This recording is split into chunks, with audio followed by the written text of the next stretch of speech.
Hello everyone, स्वागत है आप सभी का आज के एक नए सेशन में। आज का सेशन है मॉक टेस्ट पार्ट 12। ठीक है, इसमें हम आरआरबी एनटीपीसी सीबीटी 2 एग्जाम में पूछे गए जीके और जीएस के क्वेश्चन को डिस्कस करने वाले हैं।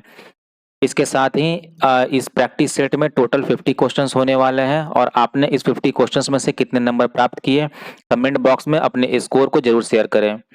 और इस सेशन के लास्ट में आप इसका पीडीएफ हमारे Telegram channel study with Ankit Singh से डाउनलोड कर सकते हैं, जिसका लिंक डिस्क्रिप्शन बॉक्स में दिया हुआ है। ठीक है, तो चलिए स्टार्ट करते हैं आज का अपना प्रैक्टिस सेट।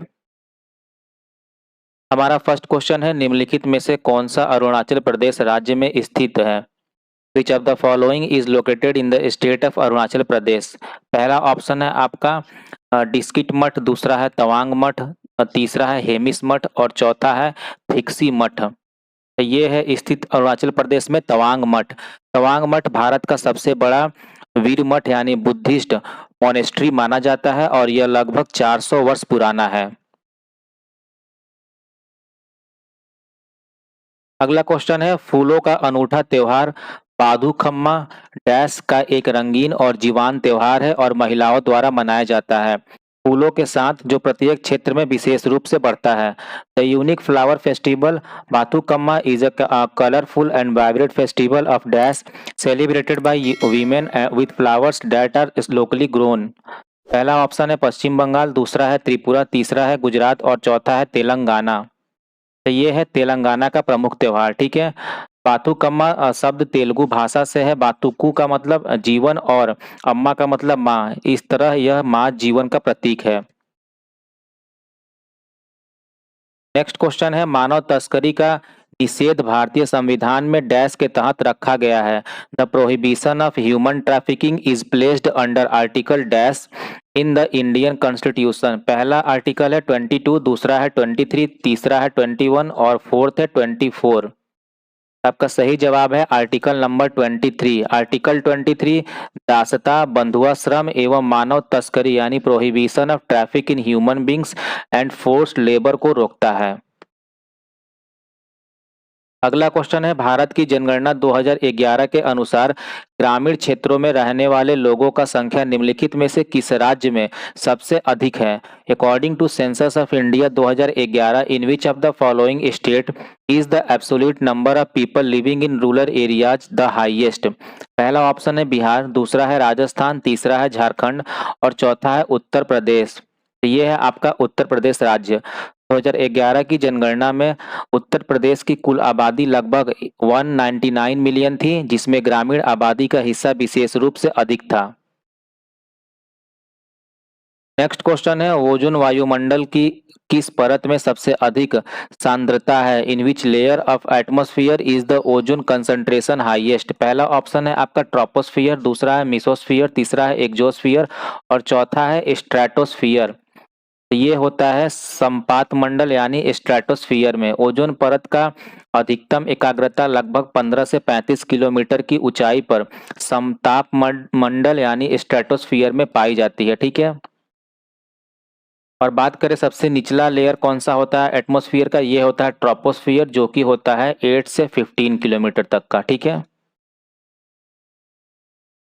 नेक्स्ट क्वेश्चन है, संतुलन राष्ट्रीय आय तब होती है जब कुल आपूर्ति dash national income is in equilibrium when total supply is dash. पहला ऑप्शन है कुल खपत के बराबर, दूसरा है कुल मांग के बराबर, तीसरा है कुल उत्पादन के बराबर और चौथा है कुल व्यय के बराबर। तो ये होता है कुल मांग के बराबर यानी इक्वल टू टोटल डिमांड्स। अर्थशास्त्र में जब एग्रीगेट सप्लाई बराबर होता है एग्रीगेट डिमांड के, तो अर्थव्यवस्था संतुलन स्थिति में होती है। नेक्स्ट है, संविधान अधिनियम 2002 के माध्यम से डैश को स्वतंत्रता के अधिकार के हिस्से के रूप में मौलिक अधिकारों की सूची में शामिल किया गया है। Through the Constitution Act 2002, Dash was added to the list of fundamental rights as a part of the right to freedom. इसके लिए आपका पहला ऑप्शन है शांतिपूर्वक और बिना हथियारों के इकट्ठा होने का अधिकार, दूसरा है किसी भी पेशे का अभ्यास करने के लिए या किसी व्यवसाय व्यापार को जारी रखने का फ्रीडम और तीसरा है शिक्षा का अधिकार और चौथा हमलों में गिरफ्तारी और नजरबंदी के खिलाफ संरक्षण। तो ये संबंधित है राइट टू एजुकेशन यानी शिक्षा के अधिकार से। 86वें संविधान संशोधन जो कि किया गया था 2002 में, इसके तहत अनुच्छेद 21A को जोड़ा गया था, जिसके अनुसार 6 से 14 वर्ष तक के बच्चों को निःशुल्क और अनिवार्य शिक्षा प्रदान करने का अधिकार है। अगला क्वेश्चन है, निम्नलिखित में से किस नेटवर्क टोपोलॉजी में जुड़े हुए घटक एक बंद लूप बनाते हैं? विच of the following network topologies connect nodes in a closed loop? पहला ऑप्शन है ट्री टोपोलॉजी, दूसरा ऑप्शन है रिंग टोपोलॉजी, तीसरा है बस टोपोलॉजी और चौथा है स्टार टोपोलॉजी। तो ये होता है आपका रिंग टोपोलॉजी। ठीक है, रिंग टोपोलॉजी में प्रत्येक नोड दो पड़ोसियों से जुड़ा होता है और डेटा एक दिशा या दोनों दिशाओं में घूम सकता है। नेक्स्ट क्वेश्चन है, रवि कीर्ति का ए होल शिलालेख पुलिकेशिन द्वितीय की डैश पर विजय के बारे में विस्तार से वर्णन करता है। The a whole inscription of Ravi Kirti gives a detailed account of Pulakeshin second victory over dash. पहला ऑप्शन है समुद्रगुप्त, दूसरा है हर्ष, तीसरा है खारवेल और चौथा है कृति वर्मन। तो ये पुलकेशिन का जीत हर्ष के ऊपर को दर्शाता है। ठीक है, ए होल शिलालेख बिंदुसार खंडिक शिलालेख के नाम से भी जाना जाता है और इसे रवि कीर्ति ने लिखा था। अगला क्वेश्चन है, इंडिका पुस्तक के लेखक कौन से प्राचीन यूनानी इतिहासकार और राजनयिक हैं? Who is the ancient Greek historian and diplomat who authored the book indica? पहला ऑप्शन है डायोनिसियस, दूसरा है मेगास्थनीज, तीसरा है सेल्यूकस और चौथा है डाईमाचस। ये है इसके लेखक मेगास्थनीज। ठीक है, मेगास्थनीज ने चंद्रगुप्त मौर्य के दरबार में राजनयिक रूप से सेवा की और इंडिका नामक ग्रंथ को लिखा, जिसमें भारत के समाज, भूगोल, राजनीतिक आदि का वर्णन है। अगला क्वेश्चन है, भारत के संविधान के अनुच्छेद डैश में एक प्रावधान है कि जो लोकसभा में अनुसूचित जातियों और अनुसूचित जनजातियों के लिए सीटों के आरक्षण को अनिवार्य करता है। Article dash of the Indian constitution provides for the reservation of seats for schedule caste and schedule tribe in the house of the people, यानी लोकसभा में। पहला आर्टिकल है 46, दूसरा है 330, तीसरा है 332 और चौथा है 335। तो ये है आर्टिकल नंबर 330। ठीक है, अनुच्छेद 330 के अंतर्गत लोकसभा में अनुसूचित जाति और जनजातियों के लिए सीटों का आरक्षण सुनिश्चित किया गया है। अगला क्वेश्चन है, नीचे दिए गए विकल्पों का प्रयोग कर वाक्य को पूरा कीजिए। Complete the sentence using the options given below. Dash के कारण अल्पकालीन सीमांत लागत वक्र यू आकार का होता है। The short run marginal cost curve is U shaped because of dash. पहला ऑप्शन है उत्पादों की अधिक आपूर्ति यानी एक्सेस सप्लाई ऑफ प्रोडक्ट्स, दूसरा है कुल मांग यानी टोटल डिमांड, तीसरा है निश्चित अनुपात का नियम यानी लॉ ऑफ फिक्स्ड प्रोपोर्शंस और चौथा है परिवर्तनशील अनुपात का नियम यानी लॉ ऑफ वेरिएबल प्रोपोर्शंस। ये है आपका परिवर्तनशील अनुपात का नियम। ठीक है, काल में लागत वक्र घटते प्रतिफल यानी डिमिनिशिंग रिटर्न्स के कारण यू आकार का बन जाता है। अगला क्वेश्चन है, नियाग्रा फॉल्स एरी झील के पानी को डैश में बहा देता है। Niagara Falls drains water from Lake Erie into dash. पहला आपका है झील हुरो, दूसरा है झील ओंटारियो, तीसरा है झील सुपीरियर और चौथा है झील मिचिगन। तो ये है आपका झील ओंटारियो। ठीक है, नियाग्रा फॉल्स अमेरिका और कनाडा की सीमाओं पर स्थित है और यह उत्तरी अमेरिका का प्रसिद्ध प्राकृतिक आश्चर्य है। ठीक है, अगला क्वेश्चन है, निम्नलिखित में से कौन सा एमएस वर्ड फीचर टेक्स्ट को रेखा खींचकर क्रॉस आउट करता है? Which MS Word feature cross out text by drawing a line through it? पहला है आपका सबस्क्रिप्ट, दूसरा ऑप्शन है पेजिनेशन, तीसरा है अंडरलाइन और चौथा है स्ट्राइक थ्रू। तो ये है आपका स्ट्राइक थ्रू। ठीक है, एमएस वर्ड में स्ट्राइक थ्रू का उपयोग डिलीट किए गए या अनावश्यक टेक्स्ट को दिखाने के लिए किया जाता है। और ये किस तरह किया जाता है? जैसे कि ABCD लिखा हुआ है, इसको बीच से एक लाइन से खींच दिया जाता है। नेक्स्ट क्वेश्चन है, जयंतिया डैश राज्य में पाई जाने वाली एक जनजाति के साथ साथ एक पहाड़ी श्रृंखला का नाम है। Jaintia is the name of a tribe as well as a hill range found in the state of dash. पहला ऑप्शन है आपका मेघालय, दूसरा है पश्चिम बंगाल, तीसरा है कर्नाटक और चौथा है तमिलनाडु। तो ये पाया जाता है मेघालय में। ठीक है, जयंतिया पहाड़ियां और जनजातीय मेघालय के पूर्वी भाग में पाई जाती हैं। नेक्स्ट क्वेश्चन है निम्नलिखित में से कौन भारत का सबसे बड़ा नदी द्वीप है? Which of the following is the largest river island in India? पहला ऑप्शन है आपका भवानी द्वीप, दूसरा है क्वीबल द्वीप, तीसरा है माजुली द्वीप और चौथा है नोक खनम नदी द्वीप। ठीक है, तो ये है आपका माजुली द्वीप। माजुली असम में ब्रह्मपुत्र नदी पर स्थित है और इसे दुनिया का सबसे बड़ा नदी द्वीप भी माना जाता है। अगला क्वेश्चन है किस अंतरिक्ष एजेंसी ने डार्ट नामक अपनी तरह का पहला मिशन लॉन्च किया? Which space agency launched the first of its kind mission called dart? पहला ऑप्शन है नासा, दूसरा है रॉसकॉस्मोस, तीसरा है इसरो और चौथा है जाक्सा। तो ये लॉन्च किया गया था नासा के द्वारा। डार्ट का फुल फॉर्म है डबल एस्टेरॉयड रिडायरेक्शन टेस्ट। ठीक है, इस मिशन का उद्देश्य किसी क्षुद्र ग्रह यानी एस्टेरॉयड की कक्षा बदलने की तकनीक का परीक्षण करना था। नेक्स्ट क्वेश्चन है निम्नलिखित में से कौन सा विश्व का दूसरा सबसे बड़ा भाषा परिवार है? Which of the following is the world's second largest language family? पहला है आपका इंडो यूरोपियन, दूसरा है चीनी तिब्बती, तीसरा है नाइजर कॉन्गो और चौथा है ऑस्ट्रोनेशियाई। ठीक है, तो ये है आपका चीनी तिब्बती यानी साइनो तिब्बतन। चीनी तिब्बती भाषा परिवार में चीनी, बर्मी, तिब्बती जैसे प्रमुख भाषाएं आती हैं और ये लगभग 1.5 अरब लोगों द्वारा बोली जाती है। अगला है पानीपत के दूसरे युद्ध में बैरम खान ने डैश को पराजित किया। In the second battle of Panipat Bairam Khan defeated dash? पहला है आपका खान जमान, दूसरा है महाराणा प्रताप, तीसरा है राणा प्रताप और चौथा है हेमू। ये पराजित किया था हेमू को। ठीक है, पानीपत का दूसरा युद्ध 1556 में लड़ा गया था और इसमें अकबर की सेना और हेमचंद्र विक्रमादित्य जिसे हेमू के नाम से जाना जाता था इनके बीच ये हुआ था। अगला क्वेश्चन है निम्नलिखित में से कौन हर्षवर्धन के शासनकाल में भारत आया था? Who among the following came to India during the reign of Harshavardhan? पहला है फहान, दूसरा है जुआंग जांग यानी कि हेनसांग और तीसरा है मार्को पोलो और चौथा है इब्न बतूता। तो ये है जुआंग जांग यानी हेनसांग। ठीक है, जुआंग जांग चीन से भारत आए और उन्होंने नालंदा विश्वविद्यालय में अध्ययन किया तथा अपने यात्रा वृत्तांत में भारत की संस्कृति और राजनीति का विवरण दिया। नेक्स्ट क्वेश्चन है भारत की जनगणना 2011 के अनुसार निम्नलिखित में से किस राज्य या फिर केंद्र शासित प्रदेश में ग्रामीण क्षेत्रों में सबसे अधिक लिंगानुपात है? According to the census of India 2011 which state UT has the highest sex ratio in rural areas? पहला ऑप्शन है केरल, दूसरा है मेघालय, तीसरा है अंडमान एवं निकोबार द्वीप समूह और चौथा है दिल्ली।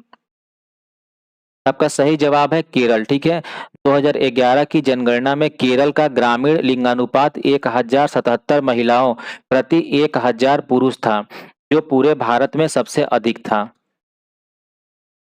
नेक्स्ट क्वेश्चन है सूरजकुंड मेला जिसे अंतरराष्ट्रीय शिल्प मेला भी कहा जाता है डैश में आयोजित किया जाता है? The Surajkund mela also known as the international craft fair is held in dash? पहला ऑप्शन है गुजरात, दूसरा है उड़ीसा, तीसरा है हरियाणा और चौथा है उत्तराखंड। तो ये है आपका हरियाणा। ठीक है, सूरजकुंड मेला हरियाणा के फरीदाबाद जिले में हर साल फरवरी महीने में आयोजित होता है और इसमें देश विदेश के कलाकार शिल्पकला का प्रदर्शन करते हैं। अगला क्वेश्चन है संसद के किसी भी सदन के सदस्यों की अयोग्यता पर विवाद होने की स्थिति में डैश के निर्णय को अंतिम माना जाएगा? In case of dispute regarding the disqualification of members of either house of parliament the decision of dash shall be final?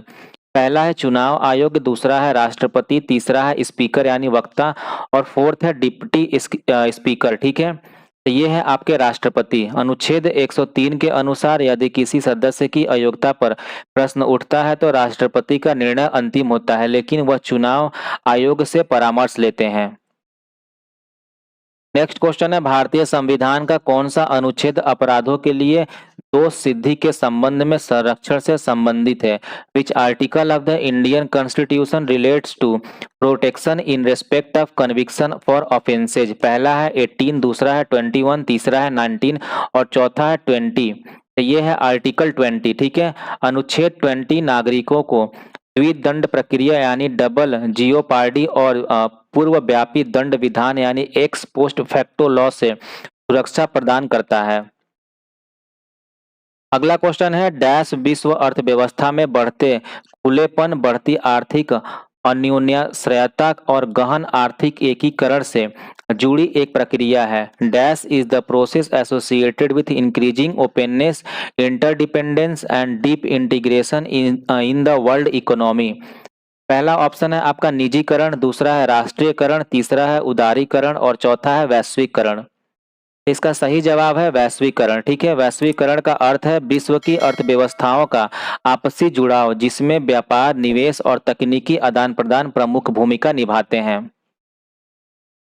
Next question है 1950 के दशक में भारत की पहली स्वदेशी स्वामित्व वाली साइकिल निर्माण इकाई एटलस साइकिल कहाँ स्थापित की गई थी? In the 1950s, India's first indigenous bicycle manufacturing unit, Atlas Cycle, was established in Dash। पहला ऑप्शन है मुल्तान, दूसरा है अमृतसर, तीसरा है लाहौर और चौथा है सोनीपत। तो इसको एस्टेब्लिश किया गया था सोनीपत में। ठीक है, एटलस साइकिल फैक्ट्री की स्थापना 1951 में हरियाणा के सोनीपत में की गई थी, जिसने भारत में साइकिल निर्माण को गति दी। अगला क्वेश्चन है डैश की भूमिका बैंकों को हर समय उसके लिए तैयार रहना और इसलिए इसे अंतिम उपाय का ऋणदाता कहा जाता है। The role of dash is to always be ready to lend to banks, hence it is called the lender of last resort. पहला ऑप्शन है भारत की संचित निधि, दूसरा है विश्व बैंक, तीसरा है भारतीय स्टेट बैंक और चौथा है भारतीय रिजर्व बैंक। तो ये है आपका आरबीआई यानी भारतीय रिजर्व बैंक। ठीक है, आरबीआई को लेंडर ऑफ लास्ट रिजॉर्ट कहा जाता है क्योंकि संकट की स्थिति में यह बैंकों को तरलता यानी लिक्विडिटी उपलब्ध कराता है। ठीक है, नेक्स्ट क्वेश्चन है भारत की 2011 की जनगणना के अनुसार दमन और दीव का लिंगानुपात कितना था? According to census of India 2011, what was the sex ratio of Daman and Diu? पहला ऑप्शन है प्रति 1000 पुरुषों पर 748 महिलाएं, दूसरा है प्रति 1000 पुरुषों पर 696 महिलाएं, तीसरा है प्रति 1000 पुरुषों पर 723 महिलाएं और चौथा है प्रति 1000 पुरुषों पर 618 महिलाएं। तो ये था 618 महिलाएं प्रति 1000 पुरुषों पर। ठीक है, दमन और दीव का लिंगानुपात भारत में सबसे कम में से एक है, जो राज्य में प्रवासी पुरुष श्रमिकों की अधिक संख्या के कारण है। नेक्स्ट क्वेश्चन है गुरु शिखर निम्न में से किस पर्वत श्रृंखला की सबसे ऊंची चोटी है? Guru Shikhar is the highest peak of which mountain range? पहला है आपका ऑप्शन पश्चिमी घाट, दूसरा है अरावली पर्वतमाला, तीसरा है हिमालय पर्वत और चौथा है पूर्वी घाट। तो ये है अरावली पर्वत का सबसे ऊंचा चोटी। ठीक है, गुरु शिखर की ऊंचाई 1722 मीटर है और यह राजस्थान के माउंट आबू क्षेत्र में स्थित है। नेक्स्ट क्वेश्चन है हरिजनों के लिए अलग निर्वाचक मंडल की प्रणाली को डैश के तहत उनके लिए सीटों के आरक्षण द्वारा प्रतिस्थापित किया गया था। The system of separate electorates for the depressed class यानी Harijans was replaced by reservation of seat under the dash. पहला है आपका लखनऊ समझौता, दूसरा है गांधी इरविन समझौता, तीसरा है क्रिप्स मिशन प्रस्ताव और चौथा है पूना समझौता। तो ये किया गया था पूना समझौता के तहत। ठीक है, पूना समझौता जो कि किया गया था वर्ष 1932 में डॉक्टर भीमराव अंबेडकर और महात्मा गांधी के बीच में, जिसने हरिजनों के लिए सीटों का आरक्षण सुनिश्चित किया था। अगला क्वेश्चन है बिजली के बल्ब में प्रकाश देने वाले पतले तार को डैश कहा जाता है। The thin wire that gives light in an electric bulb is called dash. इसके लिए पहला ऑप्शन है तंतु यानी फिलामेंट, दूसरा है फ्यूज, तीसरा है रिले और चौथा है रजिस्टर यानी प्रतिरोधक। तो ये है आपका तंतु यानी फिलामेंट। बल्ब का फिलामेंट सामान्यतः टंगस्टन का बना होता है क्योंकि इसका गलनांक बहुत अधिक लगभग 3422 डिग्री सेल्सियस तक होता है। अगला क्वेश्चन है a nation in making dash द्वारा लिखित पुस्तक है। The book a nation in making was written by dash. पहला ऑप्शन है इसके लिए सुरेंद्रनाथ बनर्जी, दूसरा है जीके गोखले, तीसरा है वल्लभ भाई पटेल और चौथा है एमजी रानाडे। ये लिखा गया था सुरेंद्रनाथ बनर्जी के द्वारा। सुरेंद्रनाथ बनर्जी को भारतीय राष्ट्रीय कांग्रेस के अग्रदूतों में गिना जाता है और उन्हें भारतीय राष्ट्रवाद को मजबूत आधार दिया। नेक्स्ट क्वेश्चन है अंतर्राष्ट्रीय चावल अनुसंधान संस्था का मुख्यालय किस देश में स्थित है? The headquarter of the international rice research institute is located in which country? पहला ऑप्शन है आपका फिलीपींस, दूसरा है चीन, तीसरा है जापान और चौथा है मलेशिया। तो ये स्थित है फिलीपींस में, ठीक है। IRRI का मुख्यालय लॉस बानोस फिलीपींस में है और यह चावल के उच्च उत्पादकता वाली किस्मों पर शोध करता है। नेक्स्ट क्वेश्चन है भारत के संविधान के अनुच्छेद 6 clause B sub clause first के अनुसार प्रत्येक व्यक्ति को भारत की नागरिकता का अधिकार है यदि वह डैश से पहले पाकिस्तान से पलायन कर गया है और तब से भारत में निवास ही रह रहा है, ठीक है। According to the Article 6, Clause B, Subclause 1st of the Indian Constitution, a person is entitled to Indian citizenship if he migrated from Pakistan before dash and has been a resident of India since then.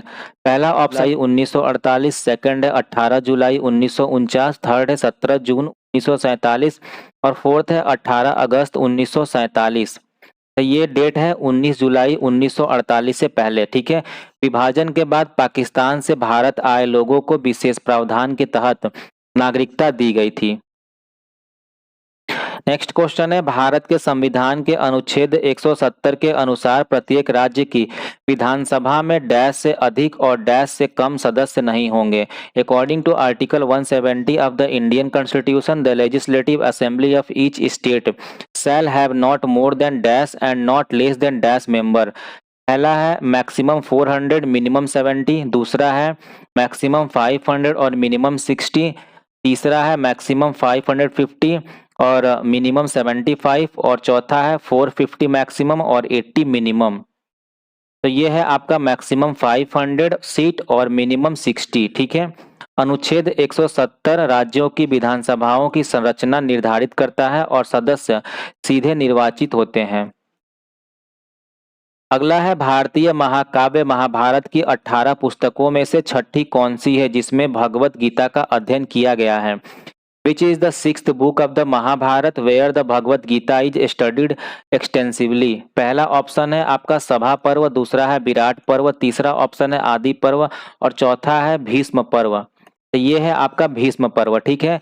Bhishma पर्व में महाभारत के युद्ध का प्रारंभिक वर्णन है और इसी में भगवत गीता का संवाद प्रस्तुत किया गया है। अगला क्वेश्चन है निम्नलिखित में से कौन तरंगदैर्घ्य के लिए ग्रीक अक्षर है? Which of the following is the Greek letter for wavelength? पहला है आपका अल्फा, दूसरा है बीटा, तीसरा है डेल्टा और चौथा है लैम्डा। तो ये है लैम्डा, ठीक है। भौतिकी में तरंगदैर्घ्य को अक्सर ग्रीक अक्षर लैम्डा द्वारा प्रदर्शित किया जाता है। अगला क्वेश्चन है एक सामान्य मनुष्य में अलिंग गुणसूत्र के कितने युग्म होते हैं? How many pairs of autosomes were present in a normal human being? पहला है आपका ऑप्शन 22, दूसरा है 44, तीसरा है 23 और फोर्थ है फर्स्ट। तो ये है आपका 22, ठीक है। मनुष्य में कुल 23 जोड़े गुणसूत्र यानी क्रोमोसोम्स होते हैं जिसमें 22 जोड़े ऑटोसोम्स और एक जोड़ा लैंगिक गुणसूत्र होता है यानी XX या फिर XY। नेक्स्ट क्वेश्चन है चांगसांग नृत्य चांग जनजाति द्वारा डैश से नाक्यू कुम त्योहार के दौरान किया जाता है? The Changsang dance is performed by Chang tribes of dash during नाक्यूम कुम फेस्टिवल। पहला है आपका ऑप्शन नागालैंड, दूसरा है झारखंड, तीसरा है छत्तीसगढ़ और फोर्थ है उड़ीसा। तो ये है आपका नागालैंड राज्य, ठीक है। चांग जनजाति नागालैंड की प्रमुख जनजातियों में से एक है और यह नाक्यूकुम त्योहार उनका प्रमुख सांस्कृतिक उत्सव है। नेक्स्ट है विश्व स्वास्थ्य संगठन के अनुसार नमक का सेवन डैश से कम रखने से उच्च रक्तचाप को रोका जा सकता है और हृदय रोग व स्ट्रोक का खतरा घटाया जा सकता है। According to the WHO, keeping salt intake below dash help prevent hypertension and reduce the risk of heart disease and stroke. पहला ऑप्शन है प्रति सप्ताह 10 ग्राम, दूसरा है प्रतिदिन 10 ग्राम, तीसरा है प्रतिदिन 5 ग्राम और चौथा है प्रति सप्ताह 5 ग्राम। तो ये है आपका सही जवाब प्रतिदिन 5 ग्राम, ठीक है। WHO की सलाह है कि वयस्क व्यक्ति प्रतिदिन 5 ग्राम लगभग 1 चम्मच से अधिक नमक का सेवन न करें। अगला क्वेश्चन है दूसरी पंचवर्षीय योजना का उद्देश्य डैश पर जोर देना था। The objective of the second 5 year plan was to emphasize dash. पहला ऑप्शन है आपका औद्योगिक क्षेत्र, दूसरा है खाद्य आयात, तीसरा है पानी की कमी और चौथा है कृषि क्षेत्र। तो ये था आपका औद्योगिक क्षेत्र यानी इंडस्ट्रियल सेक्टर से कनेक्टेड। ठीक है, दूसरी योजना जो थी 1956 से 61 के बीच, इसको पीसी महालनोबिस मॉडल पर आधारित किया गया था। इसमें भारी उद्योगों और मशीनरी उत्पादन पर जोर दिया गया था।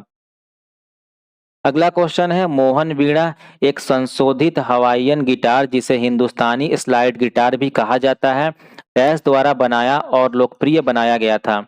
Mohan Veena a modified Hawaiian guitar also known as Hindustani slide guitar was created and popularised by dash.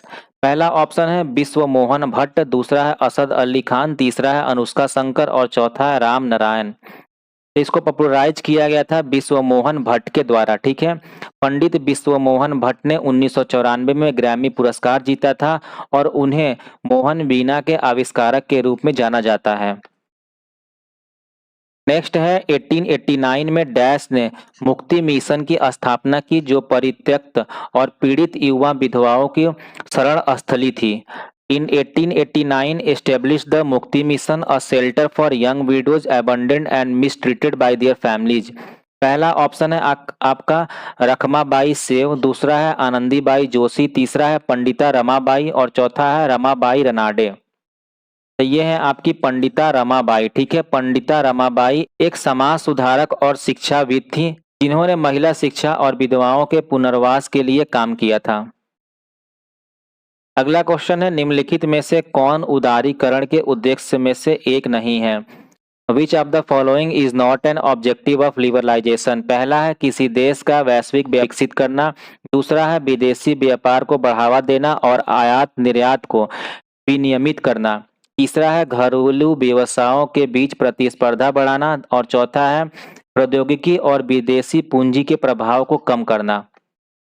तो लिबरलाइजेशन का इन चार ऑप्शन में से जो ऑब्जेक्टिव नहीं है वो था प्रौद्योगिकी और विदेशी पूंजी के प्रभाव को कम करना यानी reduce impact of technology and foreign capital. ठीक है, उदारीकरण का उद्देश्य विदेशी निवेश को आकर्षित करना और प्रौद्योगिकी के उपयोग को बढ़ावा देना है, न कि उसे कम करना। अगला क्वेश्चन है आईएएनए संगठनों और व्यक्तियों के लिए आईपी पते के आवंटन की देखरेख करता है। आईएएनए का संपूर्ण रूप क्या है। IANA oversees the allocation of IP addresses to organization and individuals. What is the full form of IANA? इसके लिए पहला ऑप्शन है आपका इंटरनेट एसोसिएटेड नंबर अथॉरिटी, दूसरा है इंटरनेट असाइंड नंबर ऑटोमेशन, तीसरा है इंटरनेट असाइंड नंबर अथॉरिटी और चौथा है इंटरनेट असाइंड नेमिंग अथॉरिटी। ये इसका फुल फॉर्म है इंटरनेट असाइंड नंबर्स अथॉरिटी। ठीक है, आईएएनए इंटरनेट प्रोटोकॉल पते, डोमेन नेम सिस्टम और प्रोटोकॉल मानकों के प्रबंधन का कार्य करती है। अगला क्वेश्चन है ओंगेस निम्नलिखित में से किस केंद्र शासित प्रदेश में रहने वाला एक आदिवासी समूह है। Onges are a tribal group living in which union territories. पहला ऑप्शन है पुडुचेरी, दूसरा है दिल्ली, तीसरा है अंडमान और निकोबार और चौथा है लक्षद्वीप। तो ये है अंडमान और निकोबार के जनजाति। ठीक है, ओंगे जनजाति अंडमान द्वीप समूह की अति संवेदनशील जनजाति यानी पीवीटीजी मानी जाती है। अगला क्वेश्चन है डैश की सिफारिश पर भारत सरकार अधिनियम 1919 पारित किया गया था।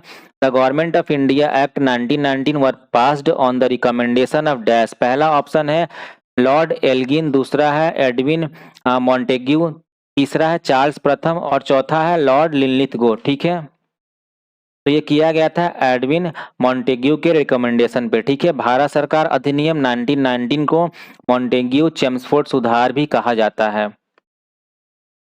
अगला क्वेश्चन है अशोक के शिलालेखों के वितरण के संदर्भ में निम्नलिखित में से कौन सा स्थल गुजरात के आधुनिक राज्य में है। In the contest of distribution of Ashoka's inscriptions which of the following sites is in the modern state of Gujarat. पहला ऑप्शन है गिरनार, दूसरा है कालसी, तीसरा है शिशुपालगढ़ और चौथा है सन्नाती। तो ये है गिरनार। ठीक है, गिरनार जो कि जूनागढ़ गुजरात में है पर अशोक के प्रमुख शिलालेख पाए जाते हैं। अगला क्वेश्चन है अभावजन्य रोगों के संदर्भ में रिकेट्स डैश की कमी के कारण होता है। In the contest of deficiency disease rickets is cause due to the deficiency of dash. पहला ऑप्शन है विटामिन B12, दूसरा है विटामिन सी, तीसरा है विटामिन डी और चौथा है विटामिन ई। ये विटामिन डी की कमी से होता है। रिकेट्स बच्चों में हड्डियों को कमजोर और टेढ़ा बना देता है और यह विटामिन डी की कमी के कारण होता है। आज का आखिरी क्वेश्चन है, पंजाब और हरियाणा के लोग अच्छी डैश के लिए भगवान को धन्यवाद देकर बैसाखी या वैसाखी त्योहार मनाते हैं। People of Punjab and Haryana celebrate Baisakhi या फिर Vaisakhi to thank God for a good dash. पहला है जिंदगी, दूसरा है स्वास्थ्य, तीसरा है जलवायु और चौथा ऑप्शन है फसल कटाई। ये धन्यवाद करते हैं फसल कटाई यानी हार्वेस्ट को लेकर, ठीक है। बैसाखी मुख्यतः रबी फसल की कटाई के अवसर पर मनाई जाती है और यह सिखों के लिए धार्मिक दृष्टि से भी महत्वपूर्ण है। तो ये था आज का हमारा 50 क्वेश्चन का प्रैक्टिस सेट। आपने इसमें कितने नंबर प्राप्त किए कमेंट बॉक्स में अपने स्कोर को जरूर शेयर करें। और अगर आप चैनल पर पहली बार आए हैं तो इस चैनल को सब्सक्राइब कर लें, क्योंकि रोजाना हम प्रैक्टिस सेट इसी तरह का इस चैनल पर लाया करते हैं ताकि वो सभी आपको आसानी से प्राप्त हो सकें। और अगर आपको आज का वीडियो पसंद आया हो तो इस वीडियो को लाइक करें और अपने दोस्तों के साथ भी जरूर शेयर करें, ठीक है। तो फिर मिलते हैं एक नए प्रैक्टिस सेट के साथ, तब तक के लिए टेक केयर, बाय बाय।